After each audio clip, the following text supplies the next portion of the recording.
Man, I didn't end up grilling. You know, it's crazy. Grilling is a lost art in the community these days. No, everybody lazy, don't know how to grill, which is That's facts. That's sad. facts. And I thank God that my arms are long enough so I could pat myself on the back this morning. As I left the show telling everybody on Friday that I had this grill off with my nephews. Yep. They challenged me and my older brother, and it was a gentleman's suite. Mm. It was a gentleman's Oh, you suite. split both of them. Oh, it was a gentleman's suite. We smashed these dudes, and I told them when they challenged me, I'm like, dude, you all are like level one. Yeah, You're y'all good just level figured one. out how to turn the grill on. You're good level one, but you're level one. You're still stuck on hot dogs, links, and hamburger And burgers. patties. Yeah, you don't Yeah. even know how to do a slab yet. You haven't even graduated to that. You just Not got the to barbecue steaks. chicken yet. Right. Mm-mm. You just got to steaks. Like, relax. So I went ahead and I pulled out That's so a funny. nice brisket. I pulled out a brisket on them, bro. Mm. It takes some hours to put together now. Went over there late Friday night. Oh, Seasoned, you did some prep work? seasoned him, injected him, wrapped him up. Didn't pull him out until early Sunday morning at about 5 a.m. Oh goodness. So Threw him on.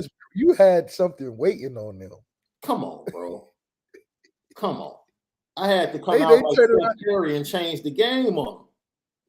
they opened the refrigerator and said, What's all this Right, packaged right, stuff marinating? I thought we right, was the cook off not till Sunday. right, right. So we get to church. We get to church, and my nephew comes upstairs to my office and he says, man, I came downstairs this morning and Paul told me you had already been there. He was like, yeah, I'm gonna go ahead and concede right now. I said, yeah, yeah, yeah, He said, why? Why yeah. you Concede right why now. He you said, my father told him, Shaun already been here. Y'all in trouble.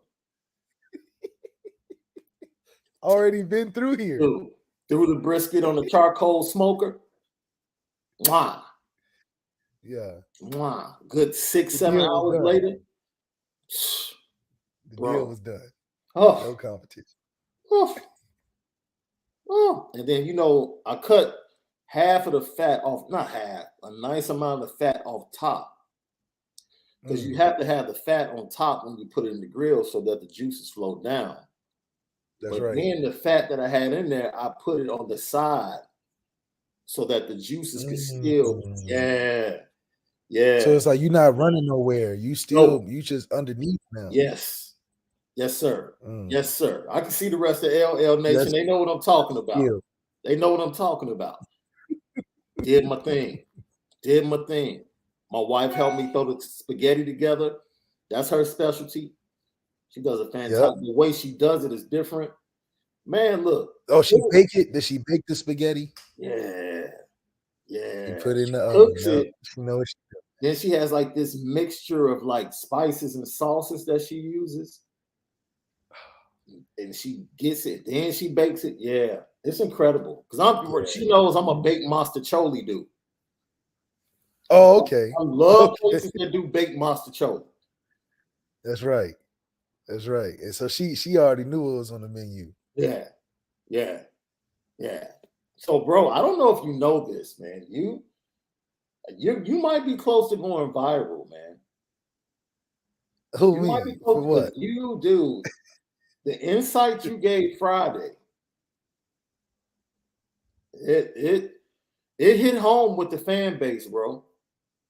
And I'm not just talking about our fans on LL Nation. I'm talking about Mm. over at Irish Breakdown, like Notre Dame fans at large, just listening to you were just kind of like, yo, that's crazy. Can I tell you the most impactful thing for me?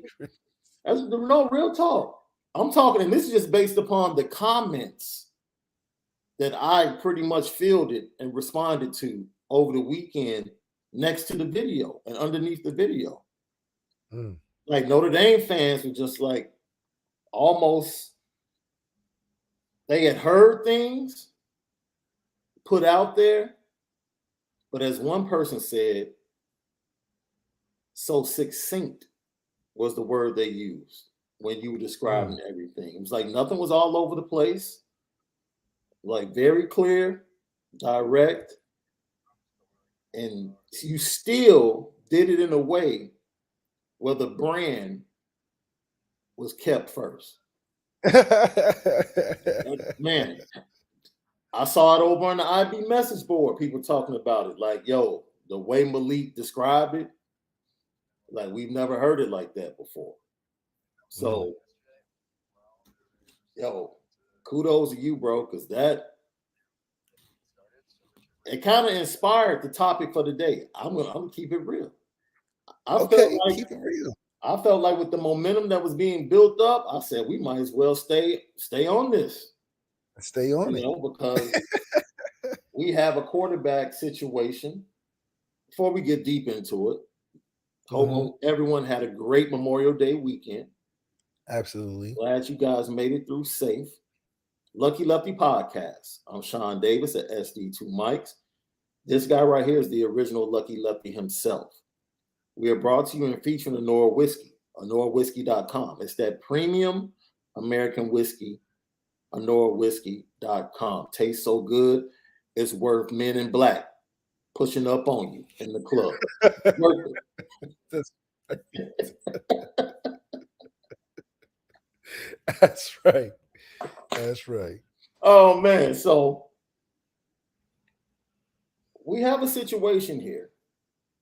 And I'm going to bring up the one thing that stood out to me from everything that you said on Friday's show. If you missed it, go to the Lucky Lefty Podcast YouTube channel, subscribe, and make sure you watch that video or that show. You talked about your decision and what your experiences, how your experiences at Notre Dame led you to ultimately make the decision to leave. Because as a brother of Brandon, you didn't want to put him through the same thing because you felt like it would have been unfair. And it still didn't stop him from going through the same thing. Yes, it is. You were trying to look out for little bro, and he still ended up going through the same thing. Still ended up going through it. And it's tough because you would think like, okay, me being gone now it's kind of reset. You do the proper things, you get back on track with coming off a tough season. And it's just something about certain guys in positions where you've been doing it for so long and you're trying to find accomplishments along the way because you can't hit the big mark. So each year can't just be another year. The same thing has got to have something with ebbs and flows, and it has to be about you. So when it's not about the team and it's about you, you make decisions that you think is best for you that transpire for the team. So I do think for Brandon, the good thing though is that if anything, he had more control over his situation because he got to be out there, and make plays, and kind of how Ev had the opportunity in 2014, where you couldn't do no wrong because we just don't know what else we have. You know what I mean? Right. So in that case, I think Brandon did have a great opportunity to kind of strut his wings a little bit without looking over his shoulder as much. Yeah. But I do think then it comes back to like, how do you develop a guy from year 1 to year 2, which I think is the biggest thing that you have to track within those years Coach Kelly was there, is quarterbacks from year 1 to 2, because year 1 was always great and year 2 always hit a lull. So when you talk about pointing to what the quarterback development is, it's a track record. It's a history report. You can't say it about Jack because Jack was already who he was when he got there, and he only had 1 year. Right. it'll be real interesting to see what Jack would look like with 2. Right. Because I feel like him and Tommy at the end, towards the end, at least had a semblance of understanding on what they like together. So it'll be interesting to see what Jack looked like in year 2. You look at Ev in year 1 when he's going back and forth with Tommy. I think what was that 12, year 12? Yeah. Well, Ed was cold. I Could told do you no wrong. I was watching 2012 games. I was watching the Miami game. Ed was cold. I'm talking just out there, Cold. just raw ability. And why was that though? There was no expectation for Ev to take him to a championship. Right. It was an expectation that he had a lot of talent and all that, which was definitely there. And he had his flashes. He definitely had his moments where he was like, oh, we got something. Right. Even through that whole season, it was never really his, which in a lot of cases was good for him because it wasn't all on him. It was like, okay, when it got rough, they threw Tommy in there and then they kind of went back and forth, which Tommy was a great fit for because that's kind of Tommy's player as a player profile, like a great compliment to a 1A guy. So it worked. Fast forward, you missed that year and it's Tommy's year and you get a Tommy expected year. It was 8-5. Like, that's what you expect. The year Ev comes back, now the expectation is back on him. Now, they didn't even give me a shot. So it really was Ev's whole year. And that expectation weighed on him. And you could tell after that Florida State game, it was just a lot to bear at that time because now you leading the country in turnovers. We went from 5-0 to now we losing games. So it was just a spiraling kind of thing, which I didn't feel like he had the support of the coaching staff in totality because it's almost like they saw the ball rolling down the hill and they couldn't fix it. You know what I mean? Yeah. Which at a program like Notre Dame, you're like, we got the best to be able to fix it, but that's not always the case. Sometimes you got guys that are good in the role of being a coach. Yeah. Not always being in the role of fixing a issue in the middle of the season. So I think it's just interesting that that year 1 to year 2 difference always shows up. Brandon's year 1 to year 2 was totally different. Deshaun's year 1 to year 2 totally different. Ian's year 1 to year 2 was a little better, but then again, stat wise, it was terrible compared to his year 1. He only had 15 touchdowns his senior year. So that year 1 to year 2 encapsulates what needs to be improved as a program. Yeah. Because you can't find a guy that's consistently been good for more, having the expectation year and then the year where it's like, okay, we just want to see what you can do. Even my year, I mean, I had a couple flashes in the beginning, but that Texas game and the Virginia game, we were still good. We were still rolling. But that was like, that was one of the greatest teams. Offensive teams we've had. So a lot goes into that. Lucky Lefty podcast. And so we move on to the question in the present and how the future will unfold. You know what? I was about to use that analogy, but there's no need to. I'll just jump right into it. Tyler Buchner, Drew Pine, and the opportunity we talked about Tommy Rees, or we've discussed it before, the opportunity for Tommy Rees without Brian Kelly around to pretty much, man, Tommy Rees can really cash his own check. Like if he wants to go to the NFL, yes. Tyler Buchner is the way. Tyler Buchner is the way he can pretty much write his own check to the NFL. Pretty much. Yes. He's got total control over his football destiny in terms of him. He can only mess it up, Yeah.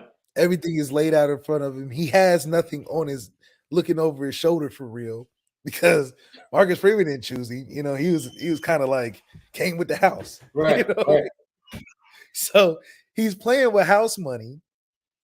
He's got a Marcus Freeman who's been the engine, the caboose, and the train itself, pushing this program forward. Yeah, like he done loaded you up with all the talent and goodies you need. Yeah. It's like Tommy's playing Home Alone right now. Yeah. So hopefully he comes out and really puts him in himself in position, but in doing that puts us in position to really be considered a championship team, not just a team that's good every year. And you talked about taking that next step, like year 1 to 2 for a quarterback. It's also a difficult step to go from contender to championship team. Like that next step for a lot of programs takes a long time. We've seen Kirby Smart in Georgia linger around until they finally won the championship this year. And it's been like that for like the last 6 to 7 years. And Notre Dame is in that same boat. Like, what is it going to take to get to that next step? Is it going to take 2 or 3 extremely great recruiting classes with a decent quarterback that won't make mistakes? That's pretty much the Georgia stamp, right? Of how to do it. Yeah, or a guy that's walking around on campus that looks like he could do a little bit. They Yeah, usually get their quarterbacks from the intramural club teams on campus that play rugby or lacrosse or something. They don't actually recruit a quarterback, which is interesting. yeah, But maybe but I do think that's the fast food process. I think Georgia, can they sustain this level of recruitment? I yeah, think that's something to watch for. I don't think they can, just like I don't think Texas A&M can yeah, for a long period of time.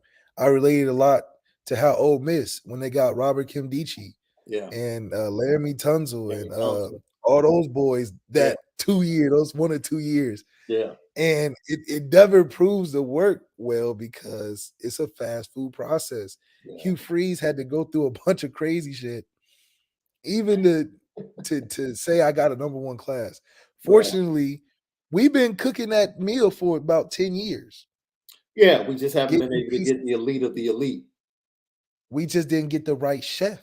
Right. We had to call Ratatouille over there up in France and say, hey, what can you do with this meal? We got some mushrooms, chocolate, onion, Yeah. some green pepper, and we got some ribs in the back Yeah. and a couple of apples. What can you do? Yeah.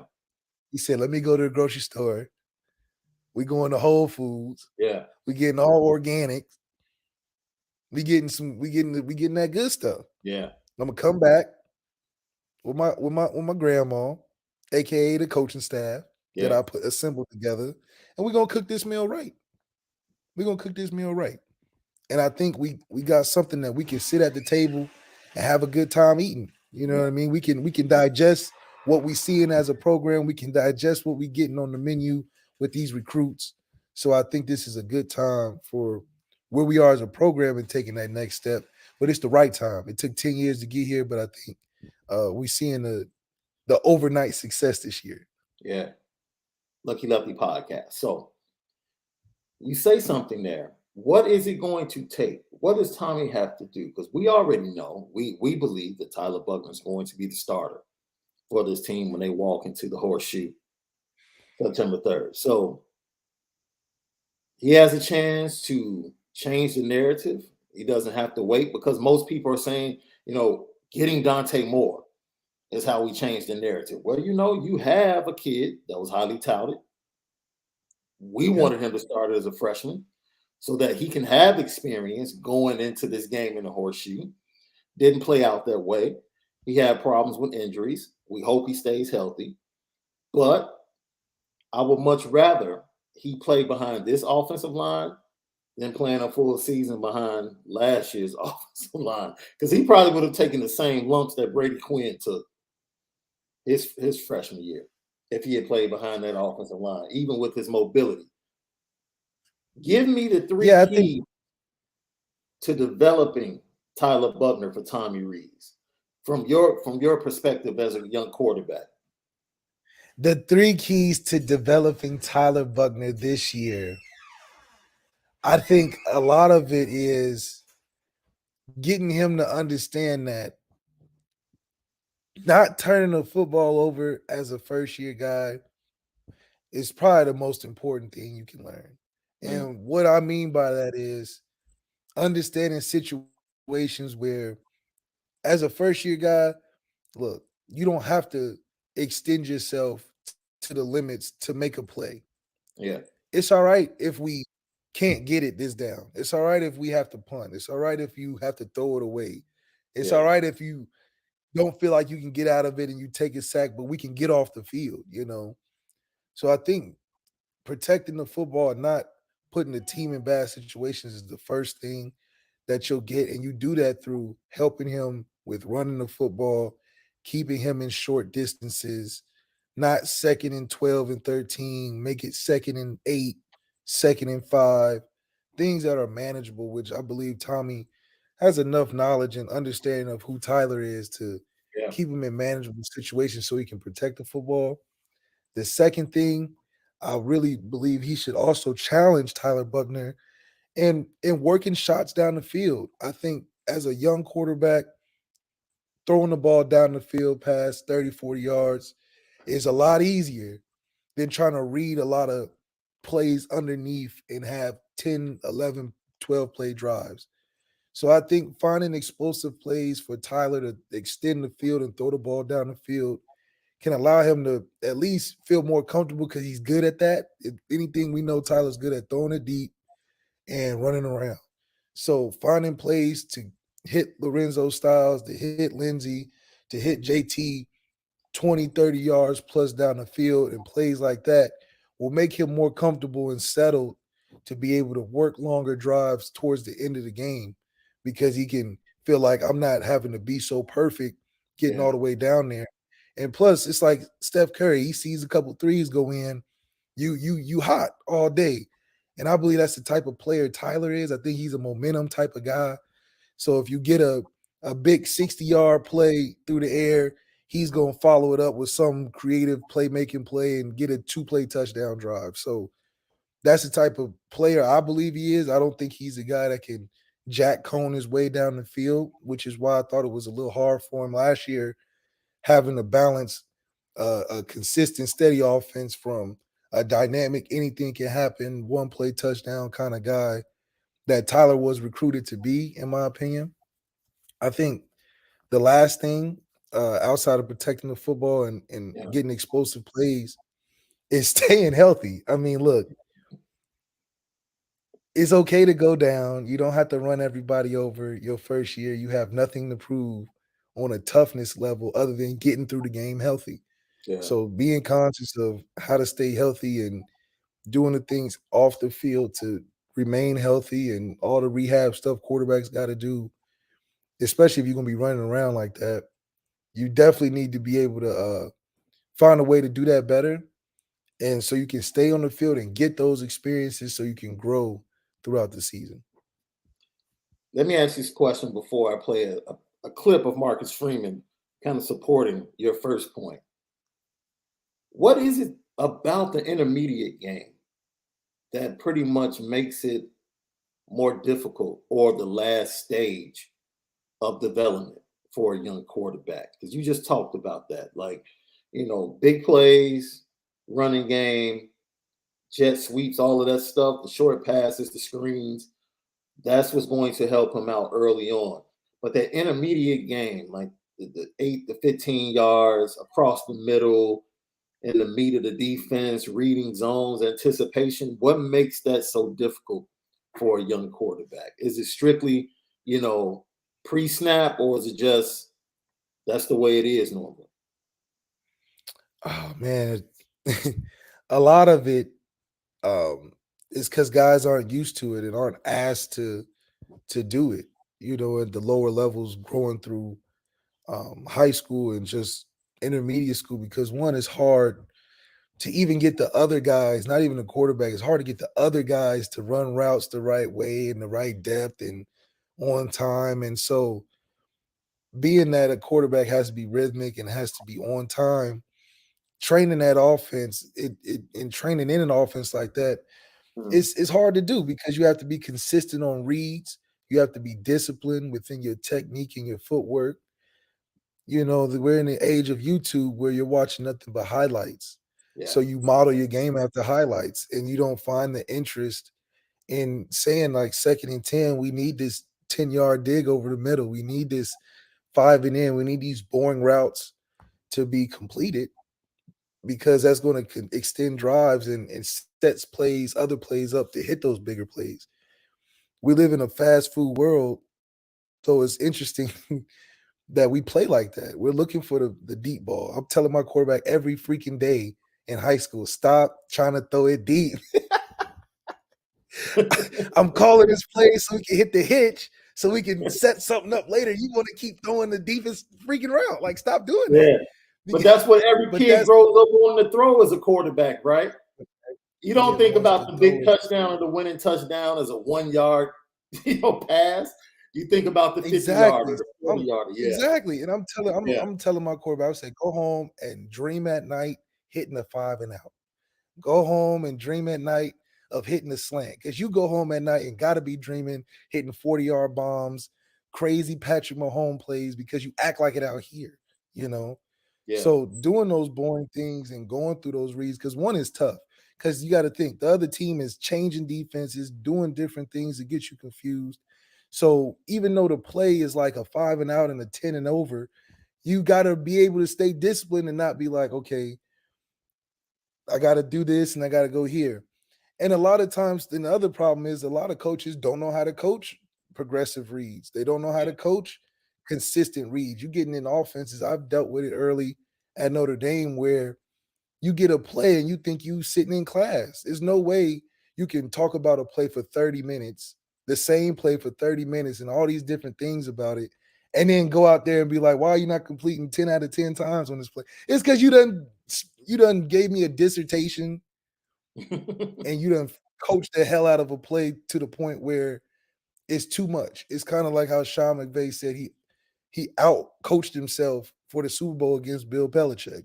He just overthought. There's no way you have so much to say over a play.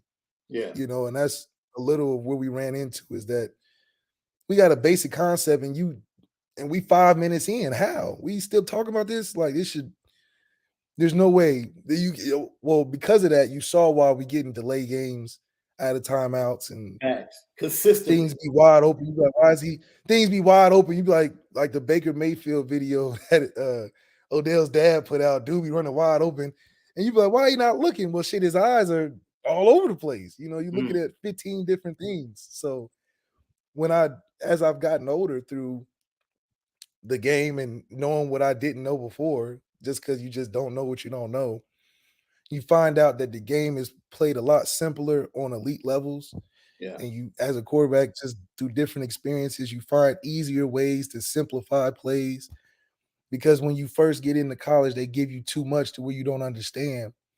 And so a lot of the success you see from younger guys are just purely based off of being athletically gifted. Now, I mean, guys like Bryce Young, they're getting smarter, but these are the 1%ers of college football quarterbacking. So, and he's at the best program ever. So you're getting the best plays called for you. So it's just a combination of things. I think a lot of it is guys not being used to it and not disciplining themselves or knowing what it takes to discipline yourself to be consistent like that. And there's a lot of coaches that are just pure recruiters. They're not football, let me really teach you how to run this shit type of guys. So I was fortunate enough to see a lot in that. And it wasn't all at one time. I got to see the best of everything. So unfortunately I ran out of years. I should have probably applied for a medical hardship that probably would have gave me another year. But whatever. You get old and get tired of getting hit. So for free. I know that's right. Lucky Lefty podcast. And coming up, don't go anywhere, man. Don't dip out. I'm going to give you something funny to laugh at. ESPN broke down the film on the top quarterback prospects in the 23 class, which includes Notre Dame's future quarterback. Very interesting. I want to get your thoughts on the player comp, because it's really not about the breakdown of the players. It's the player comp that they put on these guys. That's all anybody cares about. It's like, oh, word? Yeah, it's pretty interesting. Also, there's a Notre Dame player in Mel Kiper's top 10. He released his 2023 big board on today, and there's a Notre Dame player in his top 10. Everybody probably knows who it is, but Dude, this is interesting. The quarterbacks weren't his number one on his big board. We'll get to that as well. Because I agree with his big board, but I would have flip-flopped the quarterbacks. We'll get to it. It's going to be a very interesting. Is that because it depends on where they go? Yes. Or where they're supposed to land? Who gets the pick? It's all about who gets the pick. It's absolutely about who gets the pick, right? Yeah. Because if Jacksonville ends up with the pick again, they not getting Bryce. You already know. For sure. Yes. He can go get his suit ready. He's the first one out of the green room. He can go get his suit ready, get it black with a little teal in it. He already knows. Remind me, who we talking about? Who's the first? Who you got? We'll get to it. Okay. We'll get to it. That's in our business. That's what we call a tease. Oh, yeah, that's right. We tease here on the Lucky Lefty podcast. Before we continue the conversation, your guy has a couple of anniversaries today. 4-year anniversary and a 15-year anniversary on this same day in NBA playoff history. LeBron James. 4 years ago, he had one of the greatest games in a game one. Detroit. In a game one against Golden State 4 years ago. But he probably remembers it because he wants to choke the hell out of J.R. Smith. That's the one thing he probably remembers about that night. He still probably wants to choke the hell out of J.R. Smith. And you think they still laugh about it? At this point, you think they laughing about it? I wouldn't laugh about it. I would never laugh about it. Bro, come on, be real. It's something that transpired in a game in Notre Dame that the entire squad would never, ever let somebody win a game. Ever. Every time y'all get together, it's coming up. Even 10 years later. Absolutely. I guarantee you, Blue and Gold weekend, you all were together and somebody brought up something like, fam, I still can't believe you did that. No, that's true. We definitely I still can't believe you missed that block. I still can't believe you dropped that ball. It's the way it is. So, yeah, he's probably very happy for JR, especially all of the things he went through, family situation, emotionally, and, coming into the NBA young, the person he's become, going back to school, becoming a pretty good golfer, in college, and just the person he's become and all of his philanthropic work he's doing now.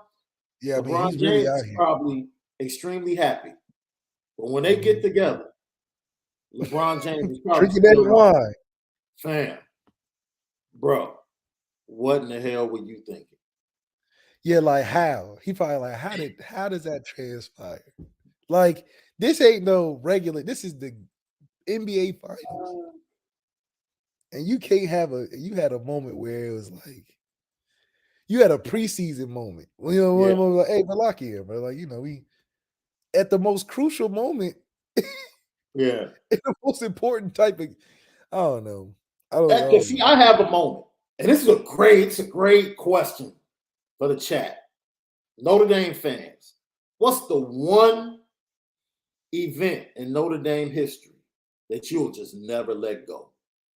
Like, you just can't let it go. I'll tell you what mine is, bro. I'll tell you what mine is. I'll take Greg Davis clip on Rocket Ismail's return against Colorado. Had the game. It was a wrap. Walk off. And this dude we don't even need you to touch that dude. He's not catching Rocket. I'll never forget that. Never. If I see Greg Davis today, we're having a conversation. Like, bro, come on, man. For what? I'll never forget the Bush push. See, that Bush push is right behind that too. See, mine is less of a famous moment, but more of it could have changed a lot. And that was the Stanford game 2015. Third and no. It was 4th and 15 now. This to go to the playoffs. Right. 4th and 15, we give a throw over the middle for a first. Oh my God, I couldn't believe it. And they kicked it like they kicked a super deep kick too. Like right. That's when I knew, like, oh, I'll never forgive that whole side of the ball, that one play. Yeah, Justin Carlson. You said the whole side of the ball, everybody on defense, like, man. It's 4th and 15. This is to go to the play. It was like, okay, we going to the playoffs. We done beat Christian McCaffrey, shut him down, all that. Yeah. We're here. We lost to Clemson by 2. That was a long time ago. We still can go to the playoffs. All we have to do is get off the field. 4th and 15. Yeah. And you give up a 20-yard down the middle. Oh, that was terrible. Yeah, that was. Well, I'll never forget that play ever, because that was man. Gino says the FSU illegal pick play. That's a tough one. That's probably number 2. That's probably number 2, just because of the situation. They was like 28-0, some stupid record, coming off a championship, coming off of all of the crab legs, all of that. Yeah. Jalen Ramsey, he was out there. That's another one somebody brought up. I'm trying to remember. It was the 93 game against Boston College. And it's not even the drive that they put together. I think it was like the second play of the drive. I forget who the linebacker was. Just dropped an interception dead in his chest, bro. Glenn Foley throws the ball right to him. And you're like, that's ball game. That's ball game. Like, we come all the way back. Interception right in your hands. Dropped it. And it was like crazy. That Denard Robinson comeback at Michigan. That was that's Gary a bad coaching job. That's a bad coaching job. How you let that happen? Well, he really couldn't throw. That's the crazy part. What was that feeling like, bro? What? You watch that game and you see, like, they were banging too. They were physically manhandling Michigan. The only way Michigan could come back was to get, like, broken plays and just throw up 50-50 balls all over the place. Yeah, Pete Bercich. Pete, you know what? I used to book Pete Bercich all the time because he works for the Vikings. He works for the Vikings. I used to book him all the time when I was at ESPN.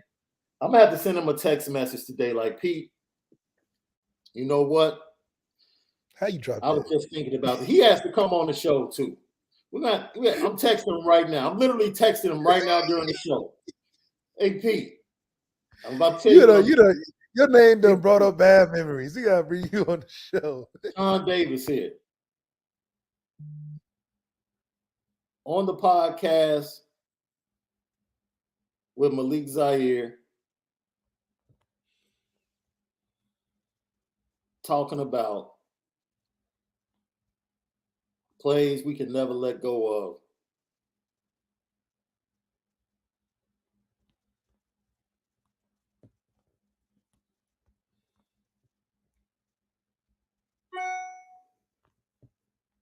Your name came up.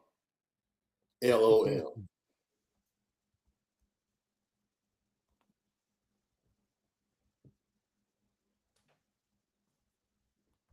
Love to have you soon. Former Notre Dame linebacker Pete Bercich. Just hit him up. That's the text. Everybody, I just texted him like, yo, we got to talk about this. You got to jump on the show. Because I know he probably feels worse. It probably haunts him. Like, if you think about it, as a fan base, it pisses you off, but it probably haunts. Bro. That's the sickest thing about football is that you can't do nothing to go back and change it. And then if you mess around and stop playing, you really can't do nothing. And you think about that shit all the time.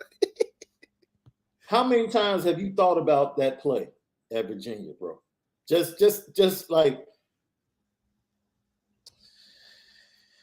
I mean, it's a stupid ass play. That's how I feel about it. Because why are you tackling somebody like that? That's so stupid. I just think the whole thing was stupid. And I'll never forget the conversation.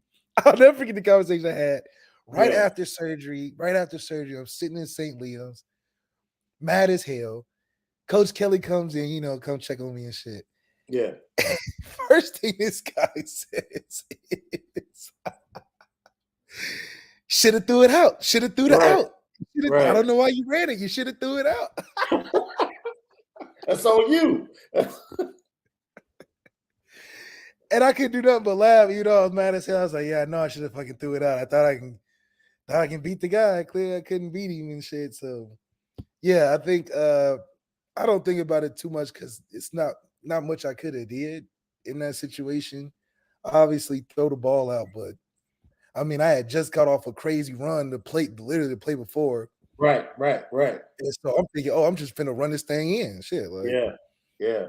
And shoot, he got me. So I don't think about it too much because it's like, damn, man, I could what if, could have, should have, the whole thing. He said anytime. Pete just hit yeah, bring him on. Anytime. Shoot, might as well bring him on now. Ask him. Let's see. Let me ask him. This is some impromptu. We spin it different. We just got impromptu Lucky Lefty podcast stuff. We just gotta ask you, man, because this is crazy. Oh, what were you thinking? But that's why people play defense, because they can't catch. You know. Yo, I hope he says no, so we can really get him. Okay. He said he has 5 minutes now. He said, all right, we get a question in 5 minutes. Dude, we can just ask him about the play. That's it. I'm sorry, guys, but for those of you that are watching us for the first time, this is what we do. This is, man, Lucky Lefty podcast in its essence. All right, I sent him the link. Yeah, he got to get on. It's important. It is important. It's important. We must know. Lucky Lefty Nation needs to know. Oh, this is funny. Yo, this is how we do it. Hey, thank you for the super chat, Christopher Morgan, my face, saying from Shaun, look, man, hey, that's when you know it's about to go down. Like, can you both give me your Notre Dame first play versus OSU in the opener, September 3rd, 2022, both of you, your ultimate first trick play to have OSU be like, damn, we did not see that coming. What's yours? Double reverse? If it has to be a trick play, if it was just going to be a play, it's definitely going to be like a post play with Mayer running an in, and somebody, it would be Mayer and Styles. Some type of combo route where the safety has to decide between them off play action. Am I jumping Mayer or am I staying with Styles on this post route? That's where my mind would go to. I ain't gonna lie. If we had Jack, I would say that would be the first play. Okay. I think the first play is gonna be a nice little read option. Right. Audric Estime running that thing straight down the middle, give us about 3 yards. And then the next play, I think Tommy gonna dial it up. Something with Styles, hopefully. Something with Styles and something with Mayer involved. One of the two. All right. That first play is 100%. I'll take a bet. I feel like if I had to bet in Vegas, the first play be a read option with Buchner. I think my odds would be pretty solid. I don't think so. I think it's an RPO easy pass to get them comfortable. I really do. I hope I hope it's a pass. But if I had to take a bet, if I had to take a guarantee, your money on it. If you're gonna put your money on it, if I put your money on it, I'd put a pass. Okay. If I had to put my money on it, I'm definitely taking run. Unless I see some clips in the fall where Tyler just slinging that thing, you know what I'm saying? He come out and just be dotting people up out there. But Estime is definitely getting the first touch of the season. I mean, I like Logan Diggs. He just got hurt. You know, I'm not going to say throw Logan to the side, but if he's still not healthy, Estime definitely carrying that rock first play. So, based upon what Marcus Freeman said the identity is going to be, most money would probably go on a run. I kind of told him this today in the team meeting, is that I have a vision and identity I want for our team, and that's to be a team that can run the ball and stop the run. Right? I believe in our O line and our D line being the foundation of our team, and so I'm excited to see if that can become our identity. That's my vision. I also want to see a team that's aggressive. That's one of our mantras: challenge everything. What does that mean? It means be aggressive. Do not play timid. Do not play scared. Think outside the box, offensively and defensively, schematically. Be okay with taking chances. Yo, based upon what we heard there, the trick play could be in play on the first play. Be aggressive. Think outside the box. Tommy did throw 60 times in the game and threw everybody off. So he's capable. Threw everybody off because of the tradition of Notre Dame. I forget, Tommy played a game. It was Michigan State. Notre Dame played Michigan State. I think Ed was hurt. Tommy started. And I think, let me get the official stats. This is when they had like Denard at cornerback. Oh, this was the game where Will Fuller got right. Yes. And against Trey Waynes. Yeah. Or was it the one with Darquez Denard? I think it was Darquez, that game, if I'm not mistaken. Yeah, Darquez. And you all came out and threw the ball. Man, I was like, yo, we just going to just drop back and throw the ball all day? And Brian Kelly was like, yo, that was the best chance of us to get chunk plays and to win the game. Oh, I remember that game. DeVaris had a good game that game too. Yeah. So, maybe Tommy figures like, yo, we could come in and pound them. And maybe Tommy says, we get big plays early, get up on them, and then pound them late in the game. It's a bit. I'll be very interested to see if he's fully confident in Tyler Buchner. There's a lot of different ways to attack Ohio State. That's what it is. Yeah. How comfortable can he get with Tyler over the fall? But even still, I don't think they're counting Drew all the way out. So I do think that some of Tyler's reps are going to be taken. Yeah. Just because they just not going to, even though Drew didn't have the best spring game, I just don't think they're going to take him out of contention of breaking up some of them first team reps with Tyler. And I don't think they have 100% confidence in Tyler either, So yeah, based off of what I heard when I was up there, it sounded like it's going to be a competition towards the end. But in a sense where they like maybe using both is in our better benefit than just going with one. Is that what you heard? Based on what I heard, they like, damn, we like both of them. I mean, they can like both of them. I like both of them. They're saying like both of them can work well together better than as individually. And I'm like, that's never made sense to me, but they seem to believe that could be a possibility. Man, I hope you're not saying it's a chance that we might get this two series. Please tell me that's not what you're trying to tell us. You're just gonna stay silent on us. Okay. I hope not. You know me. I wanted to be damn near just pick a guy and be like, day one, we're gonna see what happens if he can't stay up with it. I just think that's a better way of doing it. Yeah. And I think if you're trying to stick in a natural order of recruiting, you would want Tyler to start.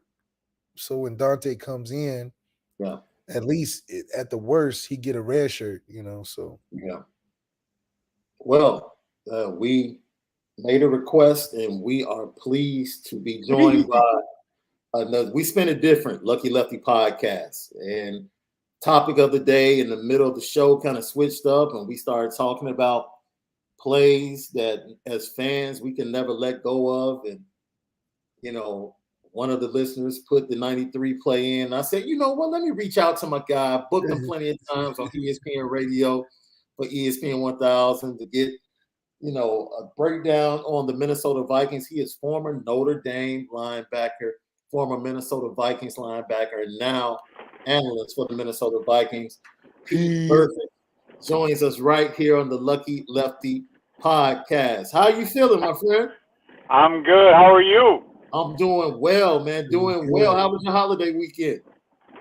I was good. Weather. I'm in Chicago, so the weather was great, and Okay. I mean, just getting yard work done. Just Yeah. I'm old, man. That's what you do when you're old, right? You just relax, stay away from the crowds. That's So right. yeah, it was good. Thank you. How was yours? All right. It was wonderful. I was in Chicago. I was telling everyone how successful my brisket was this weekend that I smoked. That's Ooh, right. that takes some time there. Yeah, it was pretty much a full 2 days of preparation. Yeah, you don't just roll out of bed and put a brisket together. Nah, No, you don't. nah, No, you don't. No. nah. But the family was very happy. So let's just jump right into it. We have plenty of time to talk to you about your experience at Notre Dame. But the topic of today is the plays that you can't let go of as a Notre Dame fan. And for me, growing up a Notre Dame fan, it was the Greg Davis clip in the Orange Bowl against Colorado that took away a walk-off return by Rocket Ismail. I was like, if I see Greg Davis on the street, we're going to have a conversation about that play. And Yeah. Go ahead.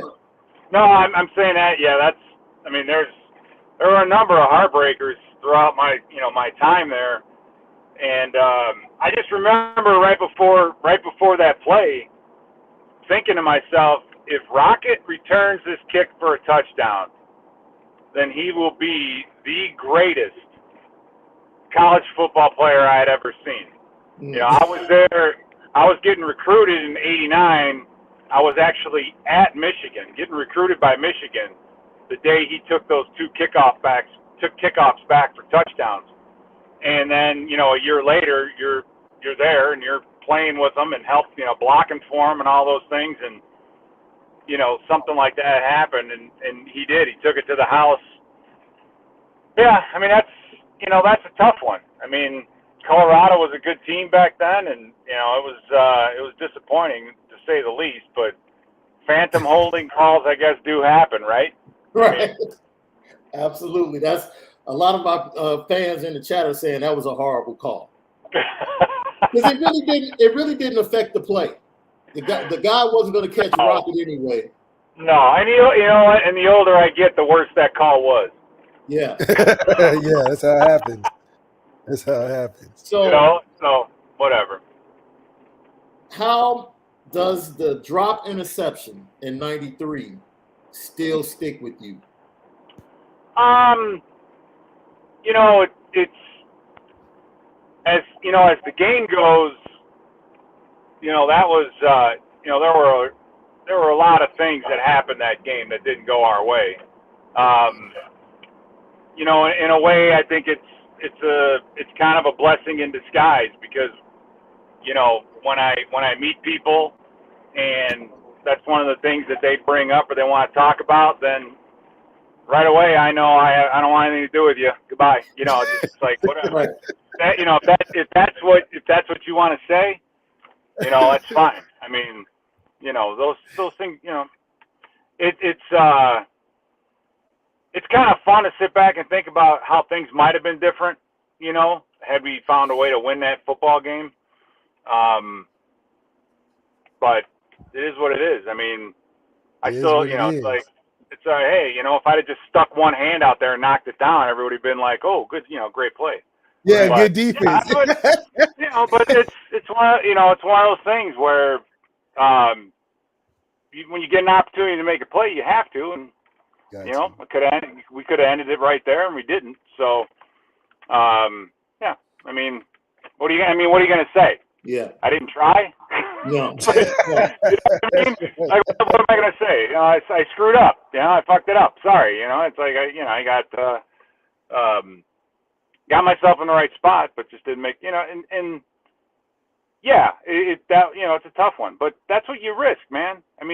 People sit there and complain about how much money guys make and all the attention they get and everything else, and thank God the internet and all that wasn't around back then, and social media. Thank goodness.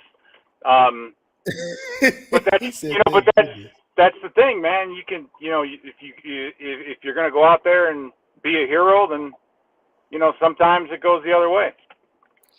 So we've been talking about team morale because some of the Notre Dame players have mentioned that the team morale now is totally different under Marcus Freeman than it was under their previous head coach. What made Lou Holtz so special as a head coach? We know all the crazy sayings and everything he did, but it just seemed like he had a hold on you guys that you guys really believed in him and whatever it was he was selling to the entire team. Yeah, I mean, if Lou had a genius to him, it was that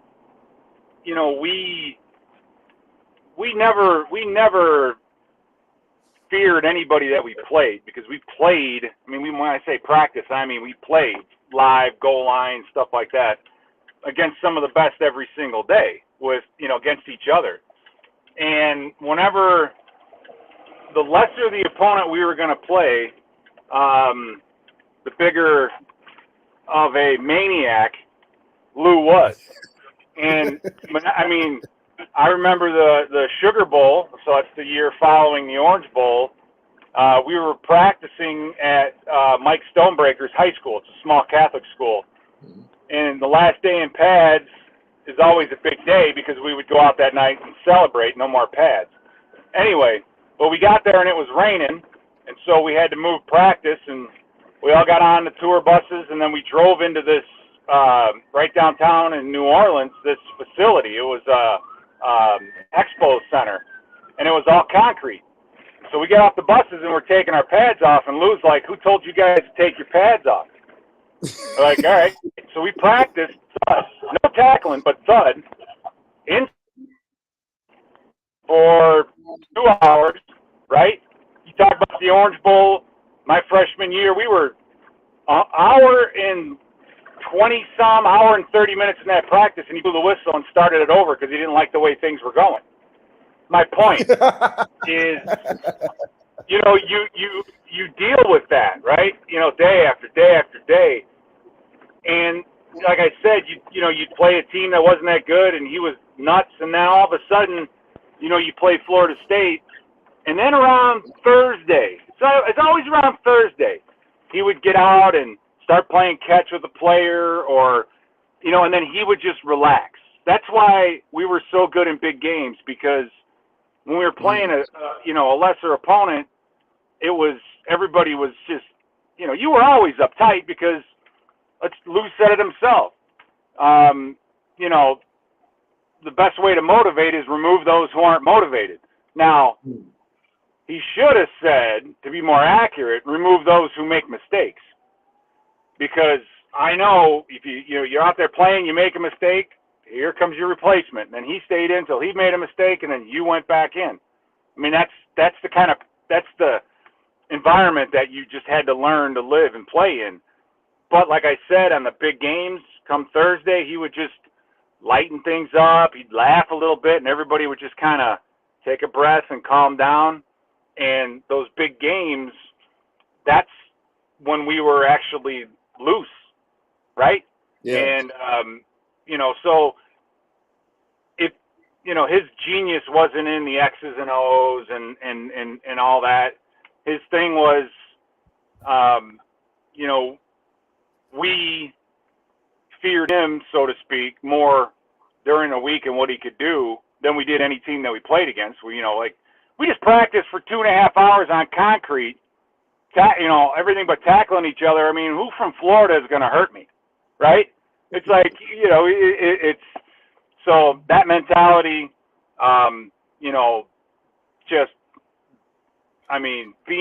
being under the thumb. And then when you hit a big game, to have that lifted off, I think everybody just played relaxed, and that's why we played so well in those big games.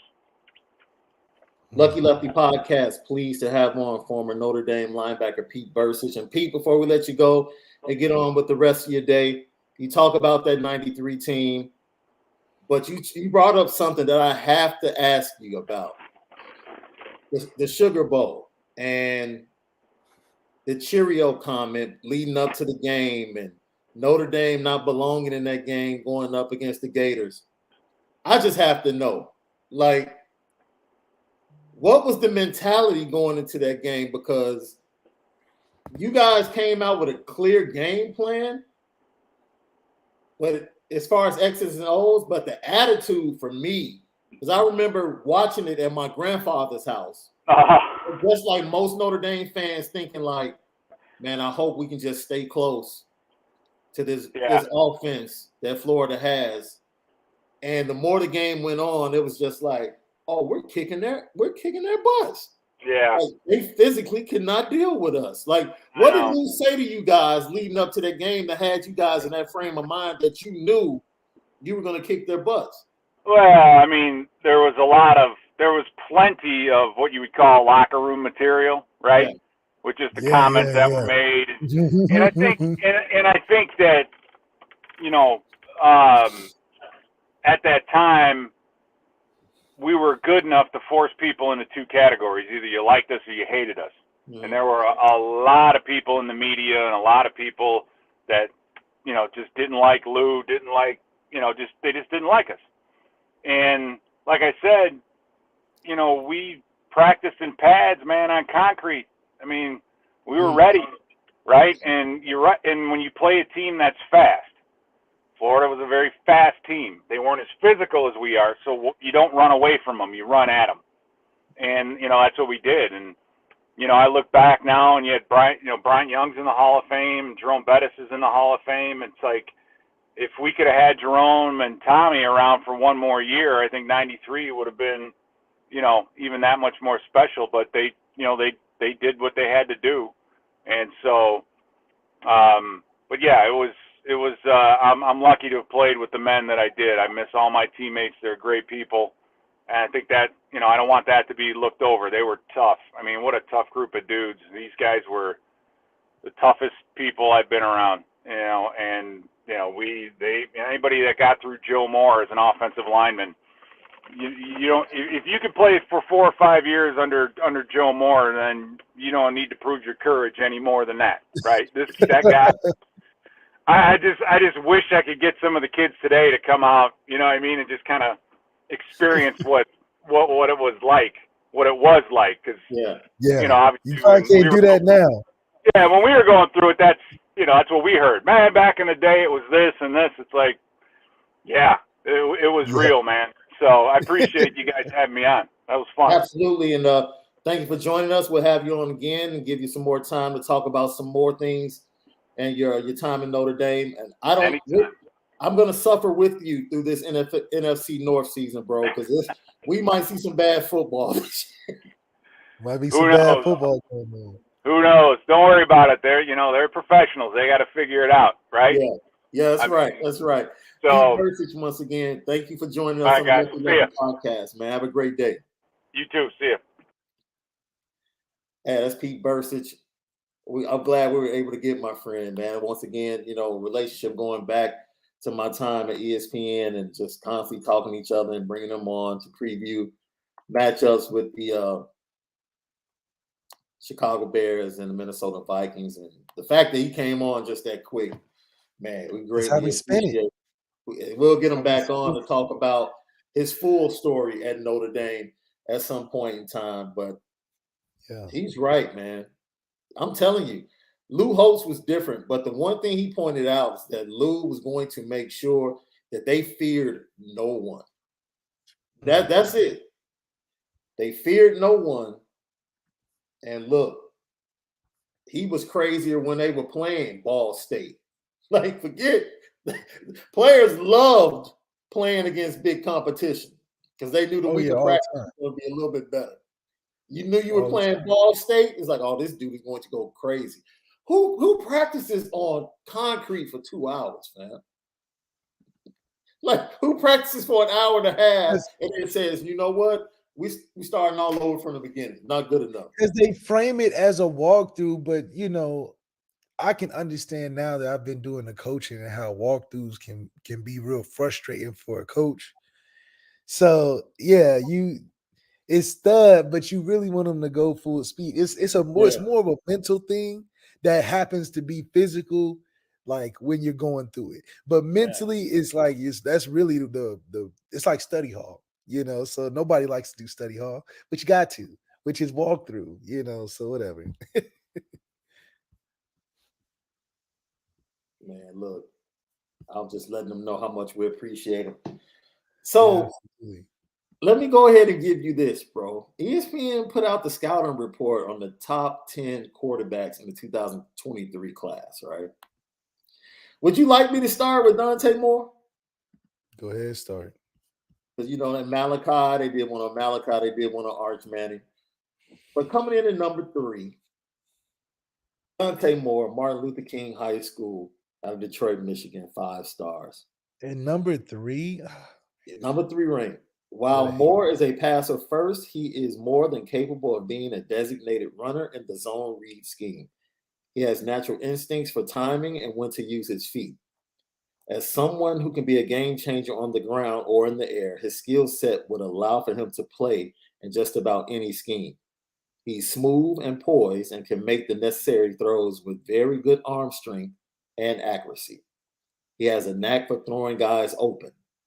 Moore, who threw for 40 touchdowns as a junior, has the physical traits to compete right away. This next sentence is going to make everybody laugh. Notre Dame and Michigan appear to be the front runners for the Midwest. Michigan. Yeah. Whoever All right. that. Yeah. Scouting report: possesses a polished passing skill set, good ball handler, good feet, can turn back to the line of scrimmage off play action and get right back on his progression. Sees the field well, ball jumps off his hand, can change arm angles and can beat the rush with his release. Accurate thrower, can fit the ball into tight spots, could play early given his stature and skill. Player comp: Matt Corral from Ole Miss. What? I knew that. That's why I said the player comp is going to get you. I knew it. I knew the player comp was going to get you. Everything else was like, okay. Matt Corral, dude. They're like 100% ground beef, all natural cheese, tomatoes from the organic garden down the street, all for $1 double cheeseburger. Like, what the fuck? That's what all those great accomplishments, and you end with a guy he's shorter than? Like, he's shorter than Matt Corral. Like, what are we talking about? Yeah. Like, he is not the physical. First of all, he is way physically better gifted than Matt Corral. Yeah. Matt Corral not running around, and Matt Corral is very gifted throwing the football. I'll give him that. It'll jump off, whatever. Yeah. But Matt Corral, that's like. Whoa, let me get this super chat for Christopher Morgan. I would say first play load, all 5 wide receivers to sprint, Mike M to run a post to make the OSU defense decide who to cover, and then to think about TB running that rock. Last case scenario, also with the running back still open. That's his first play. Matt Corral, though, was the first. For the super chat. Look, man. Look, I love Matt Corral. I know him. I think he's a great, but that's not how. How is that the player comp? He just got drafted. But you don't have no database of all the quarterbacks that ever played at some elite level. You get a guy that just got drafted. Oh, I'm going to read you. We have to go over the top 3. I need to do a review. And you tell me if there's some type of bias here when I get done with these 3. Okay, so let's talk about Malachi Nelson, the second-ranked quarterback according to ESPN. Los Alamitos High School out in California. I'll just start with his scouting report, okay? Unique physical talent given his age, tall and lanky build, smooth, fluid, and quick delivery, effortless thrower with arm talent, poise, good mobility, not an elite runner, but can get out of trouble. Accurate and confident to downfield throws. obviously will continue to grow and develop physically, but he has physical traits you can't coach. His player comp, Desmond Ridder. Fan. For Malachi Nelson? Yes. Yes. You talking about 6'5" Desmond Ridder? Yes. Who had no stars in high school, who got recruited by Cincinnati at the end, who was a 4-year starter and wasn't even, oh my God, who are these? Now, this is Tom Luganbill. This is Tom Luganbill doing this work.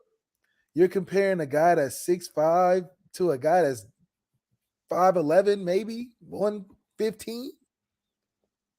None of the traits they have are similar at all. What do you mean? First of all, Desmond Ridder in high school. Desmond Ridder, bro. Desmond Ridder in high school didn't even throw for as many yards as Malachi Nelson did in high school. First of all, Malachi Nelson's not even running like Desmond Ridder was in high school. So how do you even get that player comp? No. If anything, I thought you would say like a Bryce Young. No. I'll be like, oh yeah, he looks like Bryce Young's brother. Like no. Let's go to Arch Manning. Okay. Scouting report. Watch their player comp be Michael Vick. Tall, lean build, late bloomer in terms of strength and bulk. He will take off and improvise out of the pocket like his granddad. Sneaky good mobility and awareness to evade pressure. Makes throws off balance and can change arm angles. Above average arm strength, but it's early. Flashes shown upside to drive the ball. Quick release can be a bit unorthodox at times, but the ball comes out with zip, excellent poise, and feel for the game. Player comp, Andrew Luck. Fam, wait a minute. There's no way. How in the world? They tried to really do it like that. Oh, okay. I said the player comp. You try to set it up. Okay. I said, really? That's how you can tell all of that. Andrew Luck, all of that. This is the thing. If you read Malachi, the scouting report on Malachi and you would say they were the better players. For sure. Just read once again what they said about Arch Manning. You're like, okay. What they said about Dante, you would have thought he was the number one player in the class. Absolutely. Basically, they said he had everything. He could drop back. He got the ball off the thing. He make good reads. He could do this, do that, do that. And then you say, Mac,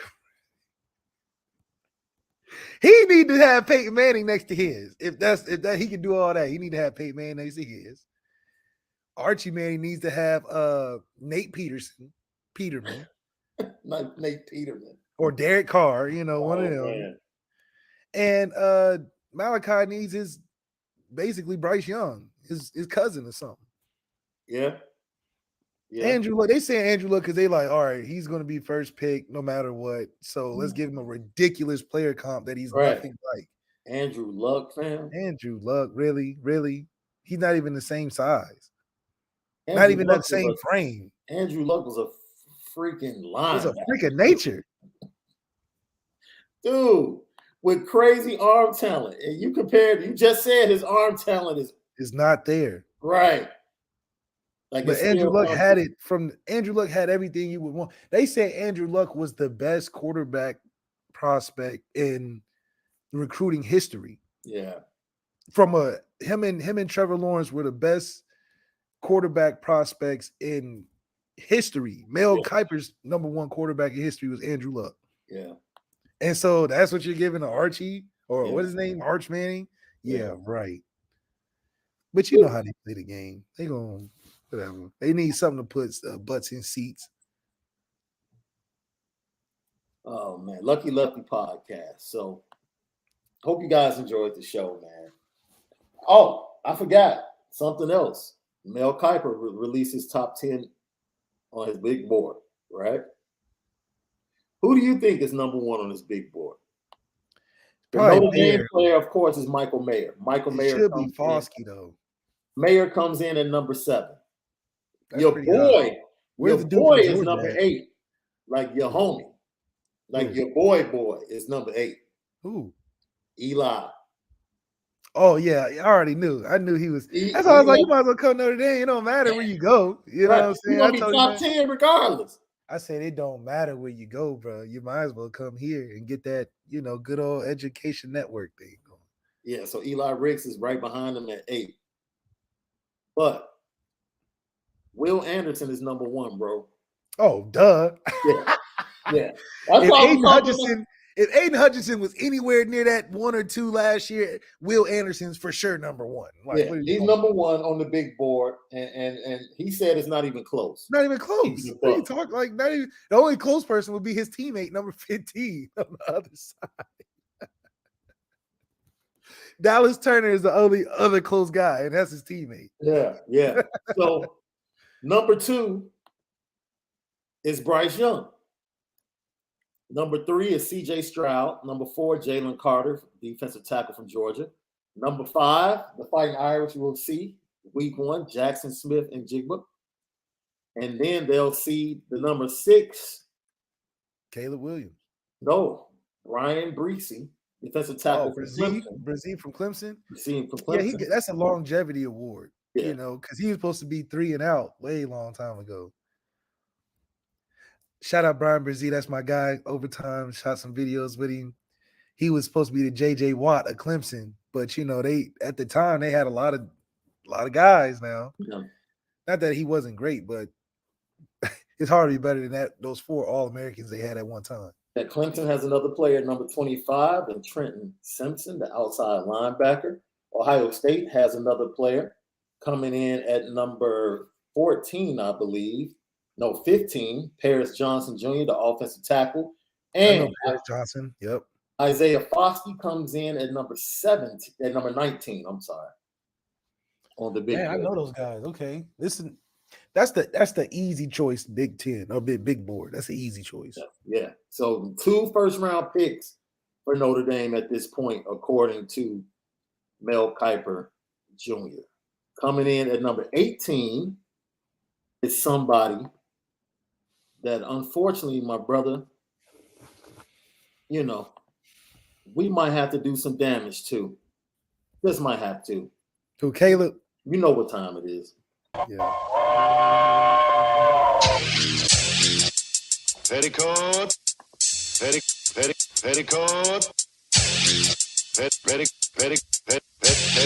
Petticoat Junction. It's time to get petty. Oh, we did a good job executing. Are you upset with something? And fire up the Petticoat Junction train. I just don't like you. You don't? No. What is today's petty historic? Petty Junction.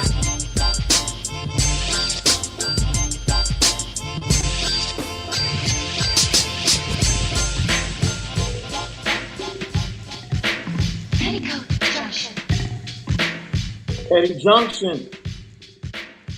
I know a lot of people might want Jimmy Butler to be on the petty train, but I'm rocking with Jimmy on that last shot, going for the throat. Brought to you by Onora Whiskey at NoraWhiskey.com. It's that premium American whiskey at NoraWhiskey.com. Somebody did something. We have to throw him on the petty train. And I was reading the article, and former Pitt wide receiver, now USC wide receiver Jordan Addison, who comes in at number 18 on Mel Kiper's big board, said ultimately his decision to go to USC was just a gut decision. Man, stop lying. Well, no gut decision. Look, man, keep it a buck. This is what I'm saying. If we're going to do this and the transfer portal is going to be as open as it is, and if it's going to be the Wild Wild West and NIL, just keep it a buck, man. You don't have to appeal to fans' emotions. Like, oh, man, it was heart-wrenching. It was a last-minute gut decision that, I just decided to come to USC. Man, stop. That's the same propaganda in the recruiting world as like Dante said he was interested in Texas A&M. Come on. Or the fact that he would actually go play for Brian Kelly. That's funny too, in my opinion. But he put him on his board. I told you, look, he had to put Oregon in his top 3. That's how he got the shoes for life. I told you how it worked, bro. Yeah. You get the free box sent to your crib for life if you put us in your top 3. That's a start. You know. I I've mean, heard last I checked, the Rashada kid more than likely is going to end up at Oregon. Makes sense. He looked like an Oregon kid. It's that hair thing, the mixed kid hair thing. It's like not a fro because it falls down a little bit. You know what I mean? But it's a fro because it's curly. You know? Yeah, I think his commitment date is June 18th, coming up this month. And yeah. I cannot believe they tried my dog Dante saying he's Matt Corral. It's just not that Matt Corral's trash. It's that they're totally not the same. They're totally not the same. And then the Malachi comp to Desmond Oh my Ritter, God. it's like, because Desmond Ritter wasn't recruited like that out of high school. it's just lazy. It's lazy. It's lazy. It's like you turned on TV and saw the this is draft true. playing on TV. This is It true. was like, Our guy MWJR threw me on a petty train. I did a show this Saturday on IB, and dude, it was a 3-hour show. oh my gosh. And my legs fell asleep. Mm. So I stood up. And when I stood up, Driscoll thought I was done and ready to go. And I'm like, no, man, my legs fell asleep. I had to stand up. You hitting them in-depth recruiting podcast. Man, right. I'm like, no, man. I Talking can't. about the man's grades, family, hobbies. All of that. I'm like, I can't do it. I have to keep it a buck and let you know I'm going to stand for the next 5 minutes so I can get the blood rushing back to my toes. That's right. Right now, it's sitting on empty. So that was that, man. We spun it different today. Gave you a great topic, the development of Tyler Buchner, the 3 keys, what needs to be done. Go watch all of the shows from last week were great. Coach Mike Mickens was on with us. You know, we talked about recruiting updates, and then we talked about team morale. Don't forget, tonight, this dude right here, he has Samuel Mpemba from IMG Academy. That's right. On the Irish Players Club. See if we get a commitment on live.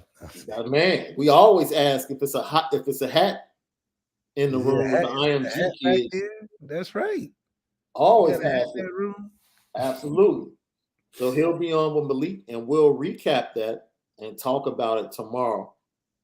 And tomorrow we'll have Wes Pritchett on with us as well on the Lucky Lefty podcast. And then Thursday, Kendall Moore, former Notre Dame linebacker. Big Ocho.